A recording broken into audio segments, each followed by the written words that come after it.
এই মেয়ে, কে তুমি? কেন আপনার বউ? কি বলতেছো তুমি? তোমার সাথে আমার বিয়ে হয়েছে? দাঁড়াও, আমি আসতেছি। বাবা, মা, এটা কি হলো? তোমরা বলেছিলে মেয়ে খুব ভালো, তোমাদের পছন্দের, এমন মেয়েরা কি হয় না, কিন্তু এখন এটা কি হলো?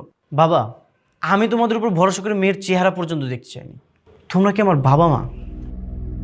আমি তোমাদেরকে বলেছিলাম তোমরা যাকে পছন্দ করবে আমি তাকেই বিয়ে করবো, তাই বলে তোমরা আমাকে এরকম অমাবস্য এনে দেবে?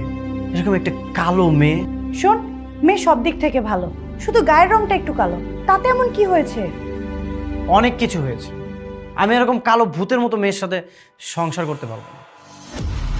আমিও তো কালো, তাই বলে কি আমার বিয়ে হবে না? হ্যাঁ, তো কি হয়েছে? তুই কালো, তোকে একজন কালো মানুষ বিয়ে করবে। আমি ফর্সা, আমি একজন ফর্সা মানুষকে বিয়ে করবো।